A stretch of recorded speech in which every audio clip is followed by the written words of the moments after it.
విదేశాల్లో చదవాలనుకుంటున్నారా? అయితే విదేశ్ కన్సల్ట్ ని సంప్రదించండి.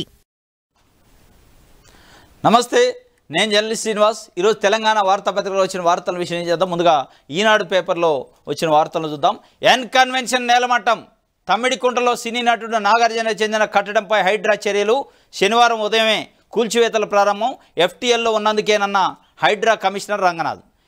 మొత్తానికి అక్కినేని నాగార్జున సంబంధించి ఎన్ కన్వెన్షన్ నేలమట్టం చేశారు. ఈ ఎన్ కన్వెన్షన్ పైన అనేక సంవత్సరాలుగా వివాదం సాగుతూనే ఉంది. అనేకసార్లు పేపర్లలో, టీవీలలో వచ్చింది. సర్వే చేశారు గడిచిన బీఆర్ఎస్ ప్రభుత్వంలో. కొంత సర్వేలు 1 ఎకరం 29 గుంటలు ఏదో కబ్జాలో ఉన్నట్టు కూడా గుర్తించారు. కానీ వాళ్ళు సాహసం చేయలేదు కూల్చడానికి.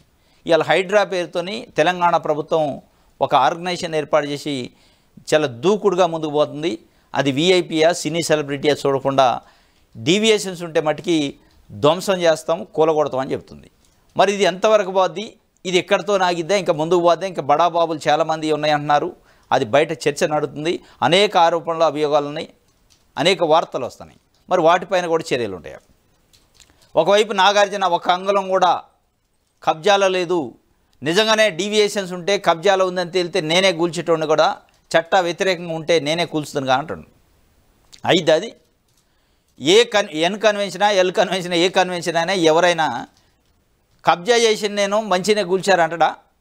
నేను అంగుళం కూడా చేయలేదు అంటాడు ఎవడైనా. ఎకరాలు కబ్జా చేసినోడు కూడా నేను అంగుళం కూడా చేయలేదు, నేనే కూల్చేటోడిని అంటాడు. మళ్ళీ ఆయన నువ్వే కూల్చేటోడు అయితే కోర్టుకి ఎందుకు పోయినావు? నిజంగానే చట్ట వ్యతిరేకంగా ఉన్న కోర్టు పోవద్దు కదా? నీకు తెలియదా ఆత్మసాక్షికి అనేది ఇలా తెలంగాణ సమాజం మాట్లాడుకుంటున్న పరిస్థితి.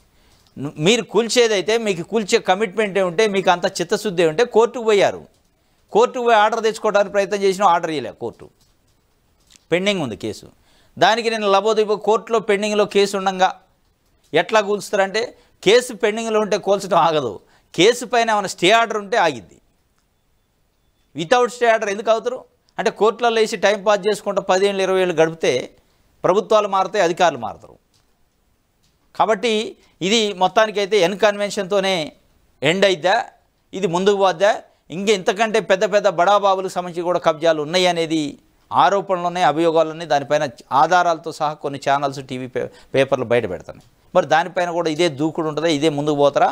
ఏమన్నా ముక్కుతాడు వేసే కార్యక్రమం ఢిల్లీ నుంచి, అధిష్టానం నుంచి ఏమన్నా రేవంత్ రెడ్డిని కంట్రోల్ చేసే పరిస్థితుందా, లేదా రేవంత్ రెడ్డి కంట్రోల్ అయ్యే పరిస్థితుందా అనేది ఇక మనకు భవిష్యత్తు చెప్పాలి.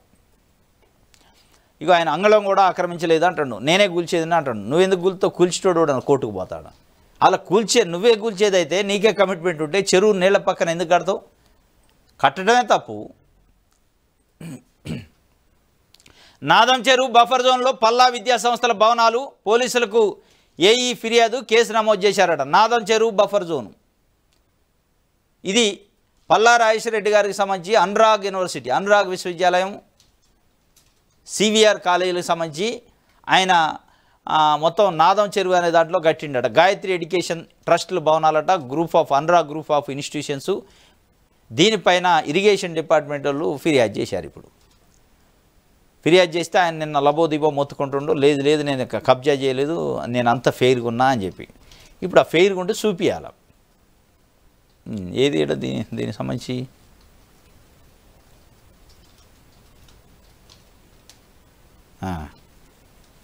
ఇది నాదం చెరువు బఫర్ జోన్లో పల్లా విద్యాసంస్థల భవనాలు. వెంకటాపురం గ్రామం నాదం చెరువు సమీపంలో పల్లా రాజేశ్వరరెడ్డి చెందిన విద్యాసంస్థల భవనాలు. మరి వీటిని ఎప్పుడు కోరుస్తారు? నిజంగానే కమిట్మెంట్ ఉంటే వీటిని కూడా కోలవాలి కదా. మళ్ళీ ఆయన వచ్చి కాంగ్రెస్ కండ కప్పుకుంటా అంటే ఆగుతారా? ఆగే పరిస్థితి ఏమైనా ఉంటుందా? ఎందుకంటే పటాన్ చెరువు ఎమ్మెల్యే భూపాల్ రెడ్డి ఆయన పేరు, ఆయనకు సంబంధించి అనేక చెరువులను కబ్జా చేసిండని ఉంది ఆయన పైన.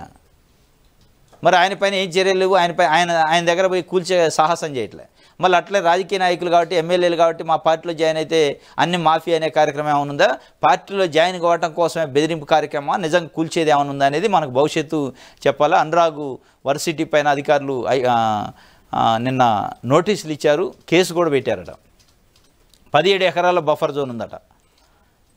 దీన్ని మరి ఏం చేస్తారో చూడాలి. చట్ట ప్రకారం ముందుకెళ్ళండి. అనురాగ్ వర్సిటీ పిటిషన్పై అధికారులకు హైకోర్టు ఆదేశాలు. చట్ట ప్రకారం అయితే పొమ్మందట, చట్ట ప్రకారమే పోతుండ్రు వాళ్ళు కూడా. చట్ట ప్రకారం బఫర్ జోను ఎఫ్టీఎల్ ల్యాండ్లు కబ్జా చేస్తే ఏం చేయాలన్నా చేసే పరిస్థితికి వచ్చింది అలా హైడ్రా. కోర్టు ఆపమంటలే ఎక్కడ, చట్ట ప్రకారం ముందు పోయినట్టు. చట్ట ప్రకారం ముందు పోతే అన్నీ కుప్పగోలుతాయి, దాంట్లో డౌటే లేదు. కబ్జా ఉంటుంది గ్యారెంటీగా అందులో. ఇది ఒక వార్త.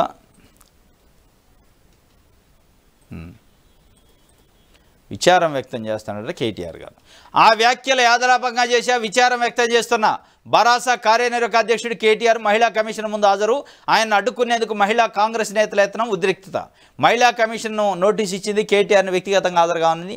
ఆయన వ్యక్తిగతంగా కాకుండా పెద్ద గుంపును వేసుకొని పోయింది నిన్న. అదే పెద్ద పబ్లిసిటీ స్టంట్ లేక. నువ్వు ఒక తప్పు చేసినవు రా ఎవరని అంటే నువ్వు అక్కడో పోయి చేయాలి, కానీ పెద్ద హడావుడి అంత హంగామా అవసరమా? ఇదంతా ఏంది స్టంట్లు, పిఆర్ స్టంట్లు అంటారు. వీటిని పెట్టుకొని అడిగిపోయి నేను యాదలాపంగా అన్నా క్షమించండి అన్నాడు. అంటే యాదలాపంగా కూడా అని ఏదంటే అదని క్షమించవచ్చు అంటే అన్నావు. మరి గుంపుని వేసుకొని ఎందుకు పోవాలా? మహిళా కమిషన్కి మహిళలు అంతమంది ఎందుకు అవసరం? అది మళ్ళీ ఆడ పెద్ద గొడవ, అవతల కాంగ్రెస్ పార్టీ వాళ్ళు రాను ధర్నాలు చేయ, ఇది పబ్లిసిటీ. మొత్తానికి బస్సులలో బ్రేక్ డ్యాన్స్లు వేయండి మహిళలు అన్నదాని మీద క్షమాపణ చెప్పిండి ఆయన నిన్న. ఇది ఒక వార్త. ప్రేమను నూరిపోస్తుంది పెంపుడు శునకంపై ఇన్స్టాలో రాహుల్ పోస్ట్ చేసిండు. సోనియా గాంధీ ఒక శునకం నూరి అనే శునకంని మోస్తున్నది, ఆ బ్యాగులో మోస్తున్న ఫోటోని వేసి ప్రేమను నూరిపోస్తుందట శునకం పైన. ఆయన గిఫ్ట్ ఇచ్చిండట. రాహుల్ గాంధీ ప్రియాంక గాంధీ కంటే కూడా అత్యంత ఇష్టంగా దాన్ని చూసుకుంటుందట. ఇగో ఏడిచ్చిండు. పెంపుడు శునకంపై ఇన్స్టాలో రాహుల్ పోస్టు. కాంగ్రెస్ అగ్రనాయకురాలు సోనియా గాంధీకి నూరి అనే పెంపుడు శునకం అంటే అత్యంత ఇష్టమట. ఈ విషయాన్ని ఆమె తనయుడు లోక్సభ ప్రతిపక్ష నేత రాహుల్ గాంధీ స్వయంగా వెల్లడించారు. ఈ మేరకు నూరిని సోనియా గాంధీ వీపున మోస్తున్న చిత్రాన్ని ఇన్స్టాలో ఉంచిన ఆయన అమ్మకు ఇష్టమైనది అన్న వ్యాఖ్యను జోడించారు. ఈ పోస్టుకి శనివారం రాత్రి 9,30,000 లైక్లు వచ్చినాయట. 6,500 పైగా కామెంట్లు కూడా లభించినాయట. ఇది ఆ శునకాన్ని గిఫ్ట్గా రాహుల్ గాంధీ ఇచ్చిండట లాస్ట్ ఇయర్. ఆమె అత్యంత ఇష్టమైంది, మా ఇద్దరి కంటే కూడా పిల్లల కంటే ఇష్టమైంది ఆ శునకమే అని చెప్పి ఆమె మోస్తున్న ఫోటోను పెట్టిండు. ఆ ఫోటోలో ఆ ఇన్స్టాలో చూసి దాదాపు 6,30,000 మంది లైక్లు ఇచ్చారట నిన్న. అవన్నీ అక్రమ నిర్మాణాలే అన్నీ హైడ్రా చెబుతుంది. ఎన్కన్వెన్షన్ కూల్చివేతపై హైడ్రా కమిషనర్ రంగనాథ్ సాయంత్రం ప్రకటన విడుదల చేశారు. ఎన్కన్వెన్షన్ లీజ్దారులుగా నాగార్జున, ప్రీతం రెడ్డి ఉన్నారు. దీన్ని చెరువులో కట్టారు. GHMC, town planning, irrigation, revenue శాఖల అధికారులతో కలిసి కూల్చివేతలు చేపట్టామని పేర్కొన్నారు. ఇది తమ్మిడికుంట చెరువుకు సంబంధించి ఎఫ్టీఎల్ బఫర్ జోన్లలో ఉంది అని చెప్పి కుప్పగూల్చారు. అవన్నీ అక్రమ నిర్మాణాలే, నేను అడ్డగోలుగా ఏం కూల్చలేదు అని చెప్పి ఆయన చెబుతున్న పరిస్థితి. దానికి సంబంధించిన పిక్చర్స్ కూడా ఇచ్చిండాడు. ఇది శాటిలైట్ ఫోటో. ఇగో చెరువు, ఇది చెరువే, చెరువు పక్కన ప్రారీ ఉంది. నాది ఒక అంగళం కూడా లేదని ఆయన చెప్తున్నాడు. ఇది ఒక వార్త ఈనాడుకు సంబంధించి. ఆంధ్రజ్యోతి. నమస్తే తెలంగాణ. కొత్తగా టేపులు కొనడం అవసరమా? మంత్రి పొంగులేటిల్లు Himayat Sagar, Vivek farm house Himayat Sagar. FTL కంటే ఇగో ఇదేదో ఇచ్చిండు. ఎఫ్టీఎల్ అట. ఎఫ్టీఎల్ బఫర్ జోను, తర్వాత రిక్రియేషన్ గ్రీన్ జోను, వీటన్నిటికీ ఎంతెంత మీటర్లు విడుతుండాలి, ఎంతెంత మీటర్లు పక్కన ఇది అంటే దాన్ని మినహాయించి కట్టాలనేది ఇచ్చిండు. చూద్దాం ఏందో. టేపులు ఎందుకు దండగా, ఉత్తర్వులే ఉండగా ఎఫ్టీఎల్ నుంచి 500 మీటర్ల దాకా ఇటుక పేర్చొద్దు, గోడ కట్టొద్దని ఉత్తర్వులు, ఆర్డర్స్ ఉన్నాయట. ఈ ఆర్డర్స్ ఎప్పుడు వచ్చినాయి? బీఆర్ఎస్ ప్రభుత్వంలో కళ్ళకు కనపడలేదా మీకు ఈ ఆర్డర్లు?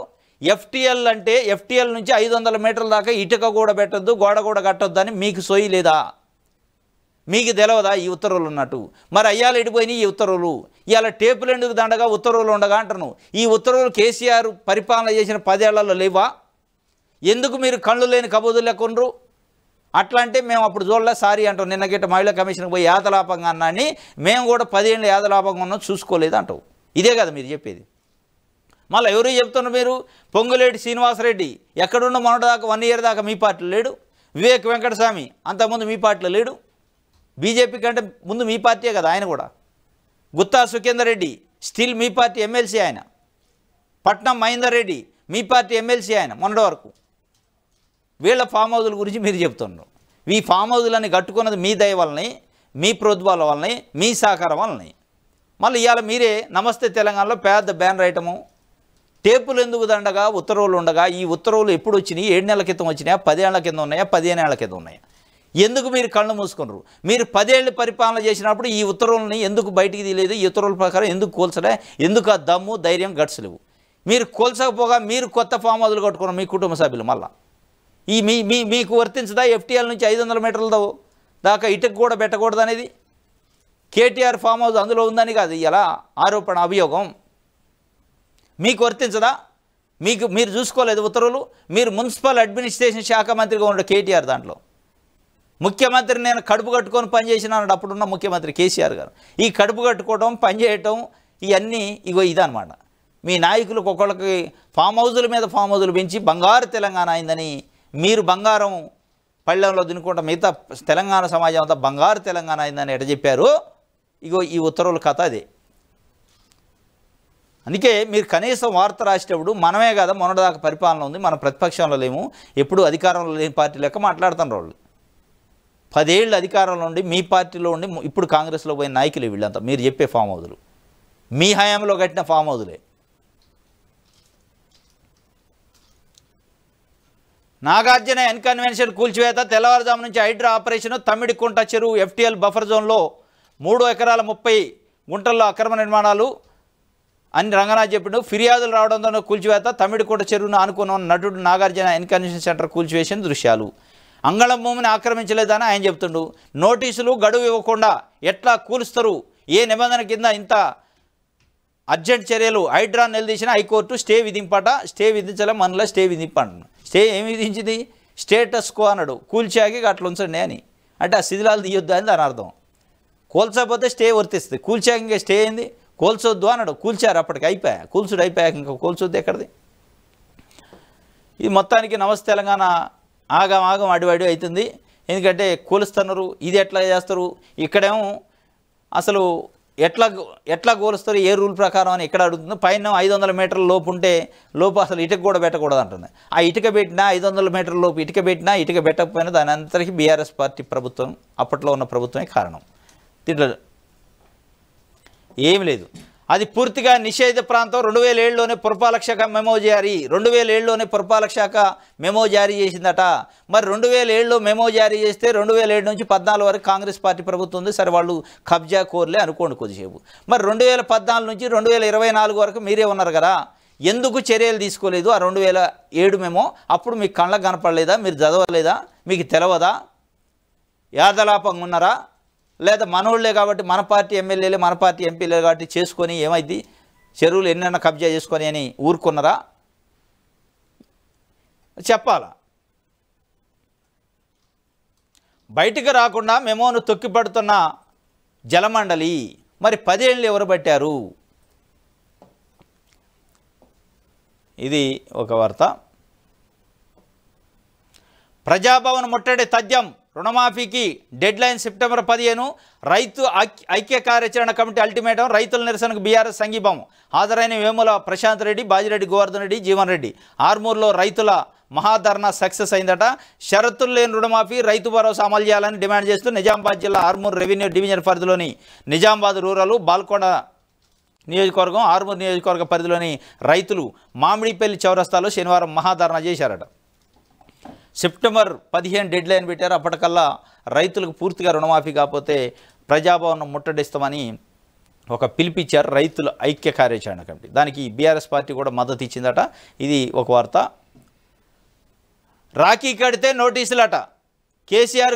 కేటీఆర్కి దట్టి రాఖీలు కట్టిన 6 మహిళా కమిషన్ సభ్యులకు తాకీదులు.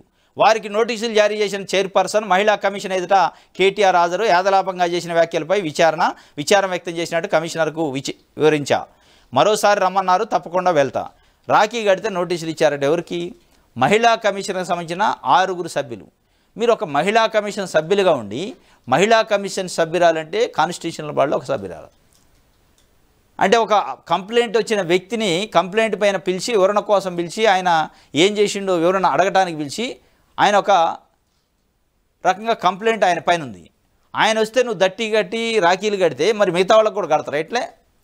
మిగతా ఎవరు వచ్చినా మీరు ఎవరినైతే నోటీసులు కాల్ఫర్ చేసి పిలుస్తూ ఉంటారు కదా వాళ్ళు ఎవరైనా కోసం తప్పు చేసిన వ్యక్తుల్ని, అంటే తప్పు చేసిన వ్యక్తులు దట్టీలు కడతారు, తప్పు చేసిన వ్యక్తులు రాఖీలు కడతారు, మళ్ళీ మీరే విచారణ చేస్తారు. ఆ విచారణకు విలువ ఉంటుందా? కనీసం కామన్ సెన్స్ ఉండాలి కదా. ఈ కట్టించుకునే ఆయనైనా కట్టేవాళ్ళకైనా మీరు కాన్స్టిట్యూషనల్ పోస్టులో ఉట్టికి లేరు కదా. మీరు రాజకీయ పార్టీలో ఉంటే సరే మీరు బీఆర్ఎస్ పార్టీ అనుకో, బీఆర్ఎస్ పార్టీ నాయకుడు గారు కట్టిండి అనుకోవచ్చు. ఎక్కడ కడతారో మళ్ళా మహిళా కమిషన్ బిల్డింగ్లో ప్రభుత్వ కార్యాలయంలో మీ సొంత జాగిరి అదేమన్నా ప్రభుత్వం సొమ్మును జీతంగా తీసుకుంటూ ఒక పొలిటికల్ పార్టీ నాయకుడు వస్తే దట్టీలు కట్టి రాఖీలు కట్టి అది కూడా తప్పు చేసిన పని మీద వచ్చిండు. తప్పు చేసిండు, ఆ తప్పు సంబంధించిన ఎవడని మీరే పిలిచారు. అంటే పిలిచిన వ్యక్తే ఇప్పుడు జడ్జి కోర్టుకు పిలిచి నిందితుడిని జడ్జి కోర్టుకు పిలిచి జడ్జి పోయి దండలేసి పూల దండలేసి సన్మానం చేస్తే ఇక జడ్జిమెంట్కే విలువ ఉంటుంది. వాళ్ళు ఇచ్చే జడ్జిమెంట్ ఎట్లా ఉంటుంది, ఇక అది ఇట్లే ఉంది. మీరు ఇచ్చే రేపు ఆర్డర్స్ ఏం విలువ ఉంటుంది కాబట్టి వాళ్ళపైన తాకి ఏం చేస్తారు? మీరు చేసిన చర్యలేంది? బీఆర్ఎస్ మహిళా నేతలపై కాంగ్రెస్ మహిళా నేతల దాడులు ఖండిస్తున్నామని కేటీఆర్ చెప్పిండు. దాడులు ఖండించాల్సిందే వాస్తవమే, కానీ ఇది చాలా శుద్ధ తప్పు. మహిళా కమిషన్లో ఉన్న వాళ్ళు ఒక గవర్నమెంట్ మనుషులు పోయి ఆయనకి తాకీదులు ఏదైనా దట్టీలు కట్టడం, వాళ్ళకి అంత నిజంగానే ఇష్టం ఉంటే వాళ్ళ ఇంటికి పోయి కట్టాలి. రాఖీ రోజు ఇంకో రోజు వాళ్ళ ఇష్టం అది. కానీ ఇక్కడ ప్రభుత్వ కార్యాలయంలో ప్రభుత్వ బిల్డింగ్ను ఉపయోగించుకొని ఈ వ్యవహారాలు చేస్తే తప్పు అది.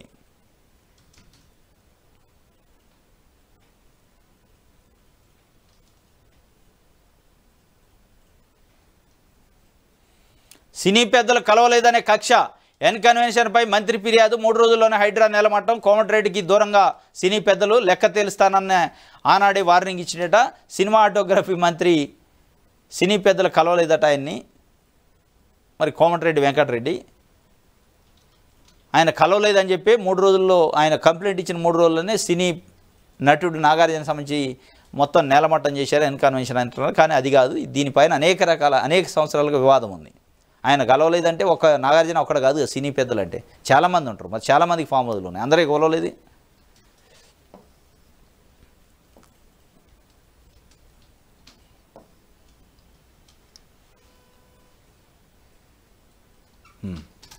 బుల్డోజర్ న్యాయం అనాగరికం, ఆమోదయోగ్యం కాదు, వెంటనే ఆపాలి. చట్టం చేసే వారికి ఉల్లంఘించే వారికి తేడా ఉండాలి.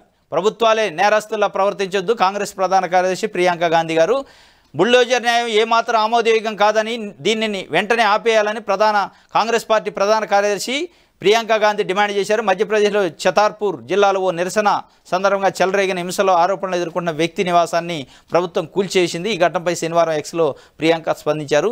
మధ్యప్రదేశ్లో రాజకీయ ప్రత్యర్థుల ఇళ్లని బుల్డోజర్ పెట్టి కూల్చారట. బుల్డోజర్ సాంప్రదాయం మంచిది కాదు, అనాగరికం అది చట్ట ప్రకారం చర్యలు తీసుకోవాలి తప్ప అట్లా చేయొద్దు అని చెప్పి ఒక వార్త. ఇది ఇంకోటి, ప్రాణాలు గుప్పెట్లో పెట్టుకొని బయటపడ్డాం. సరితా యాదవ్ ఒక జర్నలిస్టు, ఆమె మొన్న కొండారెడ్డిపల్లి రైతులను కలుసుకోవడానికి పోయారు, రైతు రుణమాఫీ గురించి రిపోర్ట్ చేయడానికి. ఆమె పైన అక్కడ కాంగ్రెస్ పార్టీ సంబంధించిన కార్యకర్తలు, రేవంత్ రెడ్డి గారి అనుచరులు కొంతమంది దాడి చేశారు. మహిళని కూడా చూడకుండా ఆమె చేతిలో ఉన్న ఫోన్లు, ఆమె చేతిలో ఉన్న కెమెరాలు అన్నీ లాక్కొని దౌర్జన్యం చేశారు. ఒక రకంగా చాలా అసభ్యంగా కూడా ప్రవర్తించారు. దానికి సంబంధించి ఆమె ఒక ఆర్టికల్ రాశారు, ప్రాణాలు గుప్పెట్లో పెట్టుకొని బయటపడ్డాను నేను అక్కడి నుంచి అని చెప్పి. 2008 హెచ్ఎంటీయూలో ట్రైనీ జర్నలిస్ట్గా మొదలైన నా పాత్రికేయ ప్రయాణం, ఆ తర్వాత టీ న్యూస్, ఇప్పుడు తెలుగు స్క్రైబ్లో కంటెంట్ హెడ్గా కొనసాగుతున్నది. పాత్రికేయురాలుగా ప్రజలకు సేవలను గుర్తించిన నాటి ప్రభుత్వం నన్ను ఉత్తమ జర్నలిస్ట్గా గుర్తించింది. ఇదంతా ఇప్పుడు ఎందుకు చెప్తున్నానంటే, నిజం గడప దాటేలోపు అబద్ధం ఊరంతా చుట్టేస్తుందట. ఆవుల సరిత అసలు జర్నలిస్టే కాదని, ఆమె ఒక రాజకీయ పార్టీకి చెందిన కార్యకర్త అంటూ అధికార కాంగ్రెస్ పార్టీ నాయకులు, కార్యకర్తలు సోషల్ మీడియాలో అబద్ధ ప్రచారం చేశారు. నేనేమిటో గత 16 ఏళ్లుగా నాతో పాటు పనిచేసిన జర్నలిస్టులందరికీ తెలుసు. కానీ కాంగ్రెస్ పార్టీ నాయకులు, కార్యకర్తలు సోషల్ మీడియాలో చెప్పే అబద్ధాలు ఒకరిద్దరు నమ్మే అవకాశాలు కూడా ఉంటాయి. కాబట్టి నా గతాన్ని ఒకసారి మీకు పరిచయం చేస్తున్నాను. ఇది ఇక అసలు విషయానికి వస్తే, 16 ఏళ్ల నా జర్నలిజం ప్రస్థానంలో 2024 ఆగస్టు 20న ఒక చీకటి రోజు, అదొక దుర్దినం.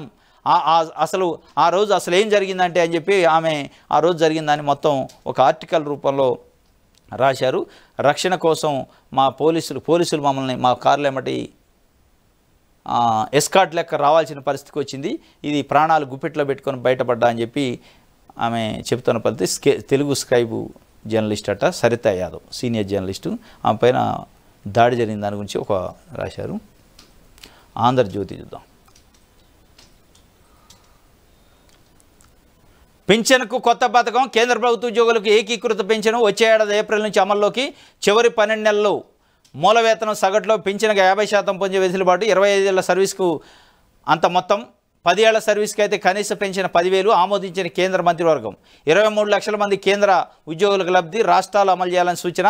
అమలు అయితే 90 లక్షలకు లబ్ధిదారుల సంఖ్య. బయో E3 విధానానికి కేబినెట్ పచ్చజెండా. విజ్ఞాన్ దార్ పథకానికి ఆమోదం అట. విజ్ఞాన్ దార్ అని ఒకటి పెట్టారు. త్వరలో బయో విప్లవం కూడా వస్తుందట. పెంచిన కొత్త పథకం పెట్టారు. 25 సంవత్సరాల సర్వీస్ పూర్తి చేసుకున్న వాళ్ళకి రిటైర్మెంట్ అయ్యే చివరి సంవత్సరం 12 నెలల్లో ఉన్న మూల వేతనంలో సగం వచ్చే విధంగా పెన్షన్ ఒక ప్రొవిజన్ తీసుకొచ్చారు. యూపీఎస్ యూనిఫైడ్ పెన్షన్ స్కీమ్ను పెట్టారు. అంటే సిపిఎస్ ఉంది ఇప్పుడు, కంట్రిబ్యూటరీ పెన్షన్ స్కీమ్, అది వద్దు అని వ్యతిరేకిస్తున్నారు. దాన్ని యూనిఫైడ్ పెన్షన్ స్కీమ్గా పెట్టారు. దాంట్లో 25 ఏళ్ళు పూర్తి చేసుకున్న వాళ్ళకి half of the salary pension వస్తుంది. 10 ఏళ్ళు మినిమం పూర్తి చేసుకున్న వాళ్ళకి 10,000 పైన 10,000 తగ్గకుండా పెన్షన్ వస్తుంది. ఇట్లా కొన్ని పెట్టుకున్నారు. దానికి సంబంధించి కొత్త పెన్షన్ స్కీమ్ అని చెప్పి ఒక వార్త ఇచ్చారు. రుణభారం ఉపశమనం కల్పించండి. రుణాలు రీకన్స్ట్రక్షన్కు సహకరించండి. వెనుకబడిన ప్రాంతాలకు నిధులు ఇవ్వండి. ఏపీ నుంచి రావాల్సిన బకాయిలను ఇప్పించండి. కేంద్ర ఆర్థిక మంత్రి నిర్మలా సీతారామన్కు ఉప ముఖ్యమంత్రి బట్టి విక్రమార్క విజ్ఞప్తి చేశారు. రుణాల నుంచి విముక్తి ఉపశమనం కల్పించండి అని కేంద్ర ఆర్థిక మంత్రిని డిప్యూటీ సీఎం బట్టి విక్రమార్క కలిశారు. దానికి సంబంధించిన ఒక వార్తనిచ్చారు. ఎన్ కన్వెన్షన్ కూల్చివేత.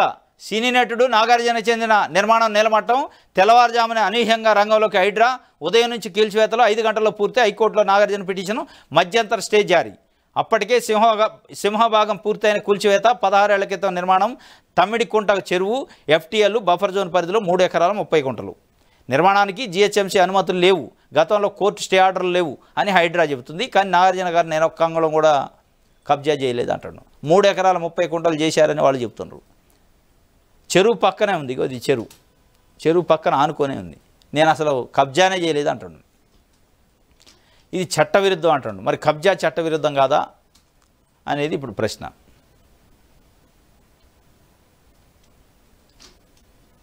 మహిళా కమిషన్ కేటీఆర్ సారీ చెప్పిండట. మహిళలకు ఉచిత బస్సు ప్రయాణంపై వ్యాఖ్యలకు క్షమాపణ ఆమోదించిన కమిషను. పునరావృతం అయితే చర్యలు ఉంటాయని హెచ్చరిక. అక్కడే కేటీఆర్కి రాఖీ కట్టిన కమిషన్ సభ్యులు. వారంతా బీఆర్ఎస్ హయాంలో నియమితులు. వారికి నోటీసులు జారీ చేస్తున్నాం అని చైర్పర్సన్ చెప్పింది.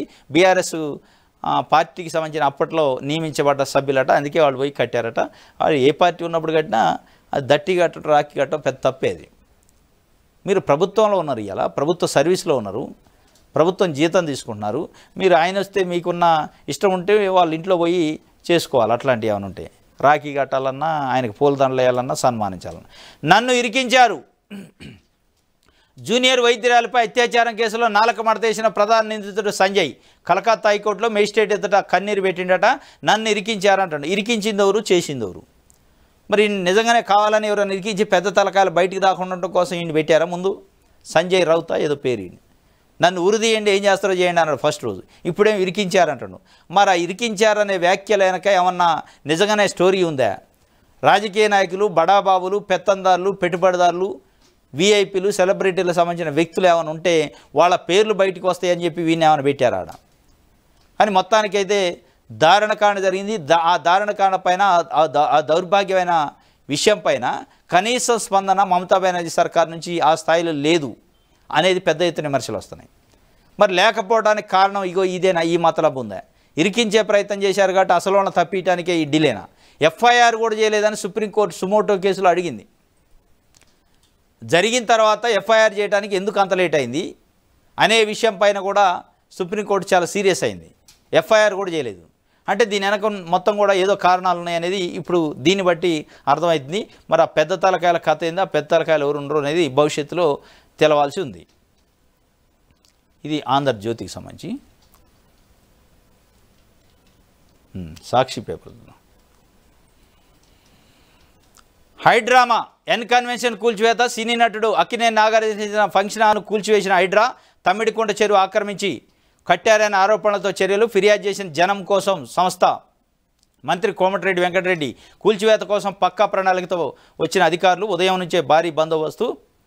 అటువైపు స్థానికులు మీడియాను అనుమతించిన వైనం 7 భారీ యంత్రాలతో 4 గంటల్లో కట్టడం నేలమట్టం.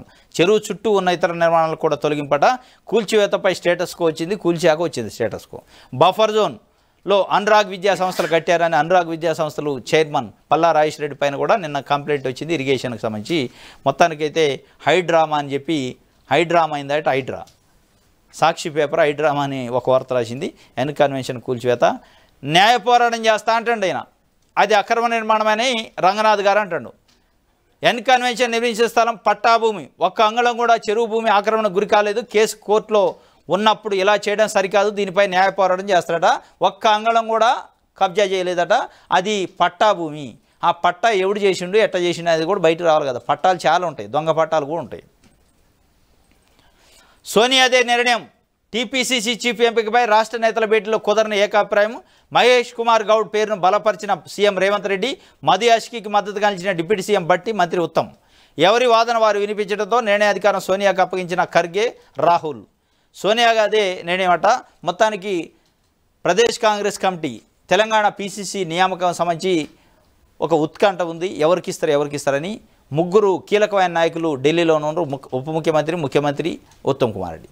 ముఖ్యమంత్రి మహేష్ కుమార్ గౌడ్కి మద్దతు ఇస్తాడట. అది సహజంగా ఆయనకి లైజిన్ ఉంది, ఇస్తాడనేది బయట కూడా చర్చ.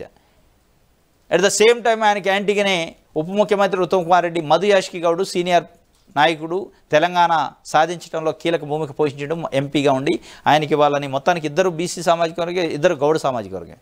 మరి ఎవరిని వరిస్తుంది? అందుకే మధు యాష్కి గౌడ్కి సహజంగా కొంత రాహుల్ గాంధీ, సోనియా గాంధీతో చాలా చనువు ఉంది, కుటుంబంతో చాలా క్లోజ్ రిలేషన్స్ కూడా ఉన్నాయి వాళ్ళకి. సోనియా గాంధీ, రాహుల్ గాంధీ వల్లనే ఆయనకి ఎంపీ టికెట్లు 2 సార్లు వచ్చింది, 2 సార్లు గెలిచిండు. ఆయనకి అధిష్టానంతో ప్రత్యక్ష సంబంధాలు ఉన్నాయి. కాబట్టి మహేష్ కుమార్ గౌడ్కి ప్రత్యక్షంగా లేకపోవచ్చు, కానీ మధు యాష్కి అయితే ప్రత్యక్ష సంబంధాలు ఉన్నాయి. సోనియా గాంధీ కుటుంబంతోనే చాలా అనుబంధం ఉంది. కాబట్టి మరి ఆయన వైపే మొగ్గు చూపిద్దా సోనియా గాంధీ చూడాలి. మొత్తానికి అయితే సోనియా అదే నేనేమట.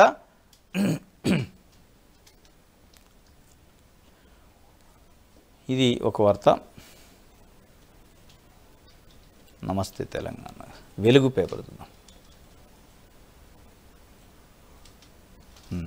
ఎన్ కన్వెన్షన్ కూల్చివేత. ఎఫ్టీఎల్లో 1 ఎకరం 12 గుంటల భూమి, బఫర్ జోన్లో 2 ఎకరాలు 18 గుంటల భూమి ఉదయం 7 గంటల నుంచి కూల్చివేతలు, 3 గంటల నేలమట్టం అయిందట. హైకోర్టును ఆశ్రయించి మధ్యాహ్నం కల్లా స్టే తెచ్చుకున్న నాగార్జున, ఆ లోపే నిర్మాణాలను కూల్చివేసిన ఆఫీసర్లు, చెరువు చుట్టూ ఉన్న ఇతర అక్రమ నిర్మాణాలు కూడా. ఇది 3 ఎకరాల 32 కుంటలు 30 కుంటలు ఆక్రమణ అయింది అని చెప్పి రంగనాథ్ చెప్తున్న పరిస్థితి. పట్టా భూమిలోనే కట్టిన అంటుండు. ఆ పట్టా అవునా కాదా అనేది చెప్పాలి ప్రభుత్వం. ఇప్పుడు అనురాగ్ వర్సిటీ నిర్మాణ అక్రమం, చెరువు బఫర్ జోన్ను ఆక్రమించి కట్టారని పోలీసులకు ఇరిగేషన్ ఏఈ ఫిర్యాదు చేసిండారు. పోచారం ఐటీ కారిడార్ పిఎస్లో జనగామ ఎమ్మెల్యే పల్లా రాజేష్ రెడ్డిపై కేసు. ఇది ఇప్పుడు అనురాగ్ యూనివర్సిటీ వంతు వచ్చింది. ఆయన పైన ఆల్రెడీ అనురాగ్ యూనివర్సిటీ పైన చెరువు బఫర్ జోన్ ఆక్రమించి కట్టారని కంప్లైంట్ కూడా ఇచ్చారు ఇరిగేషన్ అధికారులు. దీనికి సంబంధించి చూద్దాం. ఇది అనురాగ్ యూనివర్సిటీ, ఇది కథ. ఈ పెద్ద బిల్డింగ్ బఫర్ జోన్లో ఉందట. చెరువు బఫర్ జోన్ ఆక్రమించి కట్టారట. పోలీసులకి ఇరిగేషన్ అధికారులు ఇప్పుడు కళ్ళు తెరిచి ఇచ్చారు. 10 ఏళ్ళు కళ్ళు తెరవాలి. బిల్డింగ్ కట్టేటప్పుడు లేదు. ఈ ఇరిగేషన్ అధికారులు నిజంగానే బిల్డింగ్లు కట్టేటప్పుడు ఎడిపోతారు. ఈ రెవెన్యూ అధికారులు బిల్డింగ్లు కట్టేటప్పుడు ఎడిపోతారు. హెచ్ఎండి ఎడిపోద్ది, జిహెచ్ఎంసీ ఎడిపోద్ది, స్థానిక సంస్థల ప్రతినిధులు ఎడిపోతారు. అప్పుడు కళ్ళు మూసుకుంటారు. ఏదైనా ఎట్లాంటిది వచ్చినప్పుడు నోటీసులు ఇస్తారు. సుపరిపాలన అంటే ఇదే. ఇలాంటివి చూస్తే ప్రజలకు ప్రభుత్వంపై నమ్మకం కలుగుతుంది. ఆకునూరు మురళి మాజీ ఐఏఎస్ ఆఫీసర్ అంటాడు. ఎన్ కన్వెన్షన్ హైడ్రా కూల్చివేయడంపై రిటైర్డ్ ఐఏఎస్ ఆకునూరు మురళి స్పందించారు. ఇది సుపరిపాలన అంటే. ఇలాంటివి చూసినప్పుడే ప్రభుత్వంపై ప్రజలకు నమ్మకం ఏర్పడుతుందని ఆయన శనివారం ట్వీట్ చేశారు. పెద్ద చిన్న రాజకీయ పార్టీలకు అతీతంగా అధికార పార్టీతో సహా ఇల్లీగల్గా కట్టినవన్నింటినీ కూల్చేయాలని ఆయన సూచించారు. ఈ అక్రమ కట్టడాలకు పర్మిషన్ ఇచ్చిన అధికారులను కూడా విచారించాలని ఆయన కోరారు. సీఎంఓ తెలంగాణ ట్విట్టర్ అకౌంట్ను తన ట్విట్కు ట్యాగ్ చేశారు. ఇది ఆయన ఇంకో కీలకమైన వ్యాఖ్య చేసిండు. ఈ పర్మిషన్లు ఇచ్చే అధికారులను కూడా విచారించాలి, జైలు వేయాలంటాడు. అది చేస్తారా? మరి అది కూడా చేయాలి.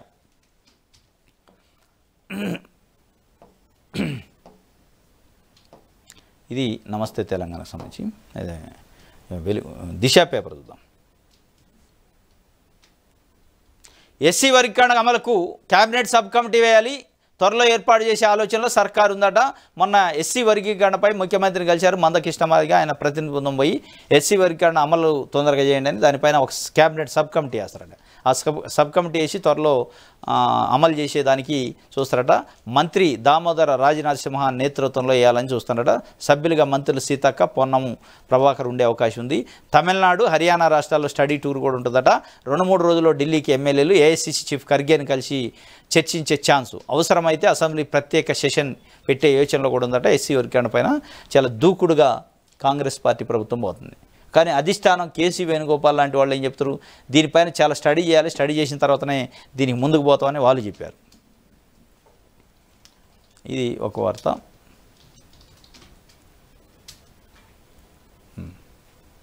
ఇది దిశ పేపర్ సంబంధించి. ఇది ఈరోజు తెలంగాణ వార్తాపత్రికలకు సంబంధించిన విశ్లేషణ. రేపు తాజా వార్తలతోనే తిరిగి కలుసుకుందాం. Thank you.